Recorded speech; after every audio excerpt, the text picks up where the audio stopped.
Na série Notícias da Democracia, aí vai uma para vocês que é das mais importantes.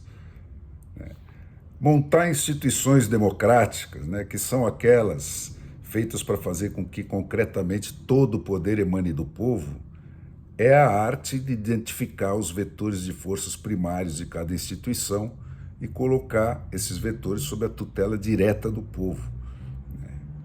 E a eficácia em destruir instituições democráticas depende dessa mesma capacidade, só que invertida. Ou seja, depende de definir e ocupar esses vetores primários de poder para tutelar o povo com eles. E é aí, gente, que os inimigos da democracia dão de 10-0 nos democratas. Basta ver a síntese diabolicamente precisa a que, depois de 106 anos de treinamento intensivo desde o golpe bolchevista de 1917 na Rússia, está reduzido o moderno golpe bolivariano, esse do Foro de São Paulo, do Lula. Para tomar o poder, basta tomar as duas instituições mais altas do sistema democrático, o Supremo Tribunal Federal e o Senado Federal. E no STF, basta tecnicamente ocupar 6 das 11 cadeiras. Mas hoje nem isso. Um ministro suficientemente atrevido consegue fazer os outros 10 enfiarem o rabo entre as pernas e se encolherem. E como o regimento do Senado já vinha sendo torcido havia anos para esse momento, prevendo esse momento, um único quinta coluna colocado na presidência da Câmara Alta anula todos os 594 representantes eleitos dos 150 milhões de eleitores brasileiros, 513 deputados federais e 81 senadores. E trava a tramitação de toda e qualquer ação de garantia dos direitos do povo contra os abusos da autoridade no Congresso Nacional inteiro. Em vez dessa objetividade maquiavélica que pôs o Brasil inteiro preso na armadilha do lulismo, os democratas, que têm sempre mais o que fazer e não são profissionais da conquista do poder, se perdem na discussão infinita das consequências dos defeitos de raiz das nossas instituições e não das causas. E ficam naquilo, é preciso acabar com o foro especial, é preciso criar mais leis contra a corrupção, é preciso reduzir a gastança do governo, pôr um fim à ditadura tributária, fazer partidos mais ideológicos, como se fosse possível fazer essas coisas desaparecerem sem remover a causa fundamental delas, que é a invulnerabilidade dos mandatos e dos privilégios de quem consegue saltar da nau dos explorados para a nau dos exploradores no Brasil. Foi a identificação da inutilidade desse tipo de esforço ao longo dos milênios precedentes, que levou os jovens gênios do iluminismo a ir, pela primeira vez, à raiz do problema na hora de fazer a primeira Constituição Democrática. E não é por acaso que a característica mais marcante da Constituição americana, que foi a primeira escrita com o propósito de fazer o Estado servir ao povo e não o povo servir ao Estado, é a radicalidade e a economia extrema de palavras com que ela persegue o fundamento último das coisas, fixando umas poucas premissas, e deixando que tudo mais decorra do encadeamento lógico dessas premissas. Ela define no seu prólogo como seu objetivo último, garantir o direito à vida e ao sentido da vida, que é a busca da felicidade de cada indivíduo. É uma expressão genial, porque sintetiza com perfeição, diretamente ou por decorrência lógica, todos os conceitos fundamentais que compõem a ideia de democracia. Então, lá dentro, o da liberdade de cada um de definir o que seja felicidade para ele, e, portanto, o da prevalência do indivíduo e o da tolerância para com a diversidade, que só são conciliáveis de maneira civilizada e aceitável pelo critério da legitimação pela maioria expresso pelo sufrágio universal.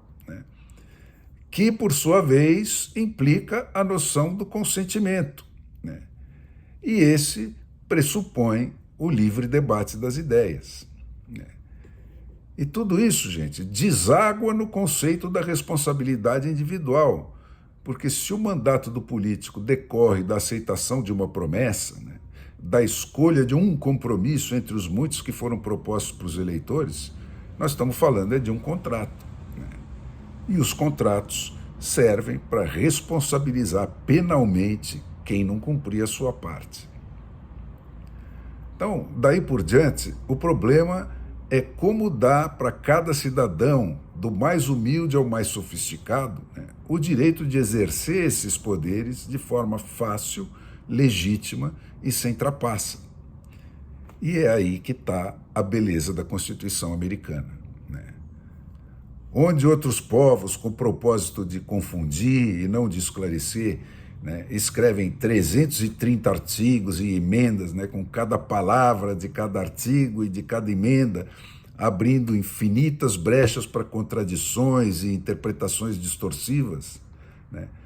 Os jovens gênios do iluminismo, reunidos na Convenção da Filadélfia, reduziram tudo à afirmação de um único princípio, que é esse do direito à vida e à busca da felicidade, que se desdobra em 3 traduções práticas que eles definem como direitos naturais.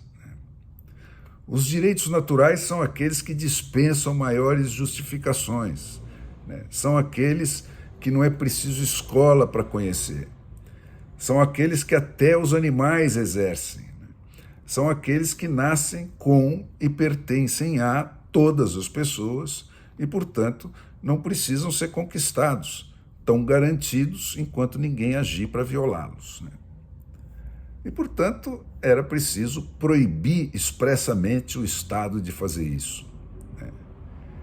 Para que todos tivessem direito à vida e à busca da felicidade, era preciso que fosse inviolável em cada um o corpo, o lar e a propriedade que cada um conseguisse amealhar com o seu trabalho, né? Quer dizer, você caçou, você come. Você que construiu, você que mora naquele ninho. Os outros 4 dos 7 artigos que vêm ao lado dessa definição do espaço inviolável do indivíduo, né, que define todo o resto do sistema americano, são acrescentamentos técnicos, né? São descrições do funcionamento das invenções que se fizeram necessárias para sustentar o objetivo central do projeto, que é o de fazer o povo mandar no governo, né? Que são, 1, a definição do novo regime, 2, a descrição dos 3 poderes que iriam compor esse regime e das regras para a eleição dos seus titulares, 3, a definição das regras de relacionamento entre esses 3 poderes da República e os estados e a federação, e 4, as regras para emendar a própria Constituição. É a isso que se resumem os 7 artigos da Constituição americana. Mas os constituintes lá da Filadélfia estavam inseguros, né? Eles vinham de milênios de opressão num mundo em que, fora eles, só tinha reis ainda, né? Então eles queriam as coisas ainda mais claras. E daqueles 3 artigos que definem o círculo inviolável do indivíduo, decorrem as suas inúmeras traduções civis e políticas, né? E as principais delas são as que estão expressamente afirmadas, até com alguma redundância, nas primeiras 8 emendas à Constituição, que constituem o chamado Bill of Rights, né? A Carta dos Direitos, que são eles: o direito à vida, o direito à legítima defesa da vida, que é aquele de ter e portar armas, né? É o famoso. O direito às liberdades de crença, de expressão, de reunião, o direito de peticionar o governo, isso é, de exigir justiça do governo, o direito ao habeas corpus e o direito a um julgamento justo e a penas humanas.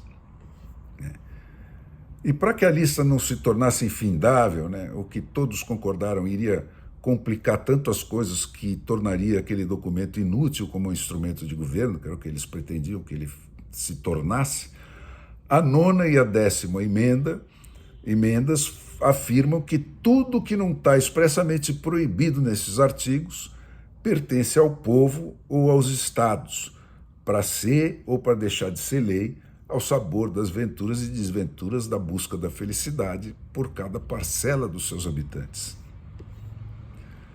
A chave para o entendimento da mecânica de funcionamento daquela Constituição, gente, como um instrumento de governo, está na distinção que eles fazem entre direitos negativos e direitos positivos. Direitos negativos são os que todo mundo nasce com e dependem de não serem submetidos à ação coercitiva do Estado ou de outra pessoa para serem satisfeitos. E só esses estão salvaguardados na Constituição Federal e são imexíveis. E os direitos positivos são todos aqueles que, ao contrário, requerem a ação do Estado ou o concurso de terceiras pessoas para que eles possam ser exercidos por quem vai desfrutá-los. Enquanto um direito negativo proíbe alguém ou o governo de agir contra o seu beneficiário, um direito positivo obriga outras pessoas ou o governo a agirem em benefício do seu detentor. E estão incluídos nesse departamento os direitos sociais e culturais, tais como o direito a um nível X de educação, de segurança, de saúde, de alimentação, de habitação, o direito ao transporte gratuito, o direito à seguridade social, o direito à meia entrada, o direito ao acesso à internet, ou o que mais se quiser incluir na lista, que no Brasil, por exemplo, é infindável. Os direitos positivos pertencem exclusivamente às constituições estaduais e municipais, que lá são chamadas de charters, e estão estritamente subordinados aos direitos negativos definidos na Federal, na Constituição Federal. E como um desses é a garantia expressa de respeito ao direito de propriedade, todo direito positivo só pode ser concedido a alguém se as terceiras pessoas que serão chamadas a pagar a conta forem consultadas e concordarem expressamente em fazer isso em votações diretas e secretas. Então, gente, não existe por lá a possibilidade de políticos saírem fazendo caridade eleitoreira com o dinheiro dos outros. E dessa necessidade de aprovação de cada um desses benefícios por quem vai pagar por eles e de manter a flexibilidade para que cada parcela da população decida quais direitos desse tipo quer conceder, para quem, quando e por quanto tempo, é que vai decorrer, depois de muitos ensaios e de erros, o sistema de eleições distritais puras, que são as únicas que definem com perfeita precisão quem representa cada pedaço do eleitorado, e as ferramentas de democracia direta que eles copiaram da Suíça na virada do século XIX para o XX, que são a retomada dos mandatos, o chamado recall, a iniciativa e o referendo de leis por iniciativa popular e o controle direto do judiciário por quem precisa receber e não por quem está encarregado de distribuir justiça, que é o que mantém o povo americano, e não os políticos deles, no controle direto de tudo que afeta a vida deles. Os remédios suíços, gente, são absolutamente essenciais porque representação é um conceito hierárquico. Ela só existe de fato quando o representado manda no representante. Não cumpriu? Rua. E a qualquer momento. Senão, vira zona. A gente sabe bem disso no Brasil. Então, vocês perceberam como a coisa é simples e inteligente? Como é cada ideia, a partir da primeira, que implica a próxima, Não tem nada desse negócio de direito para lá, direito para cá. Nada dessa barulheira que é para enganar trouxa, Uma Constituição, gente, não é democrática pelos direitos que ela afirma ou deixa de afirmar. Democracia não é um porto de chegada.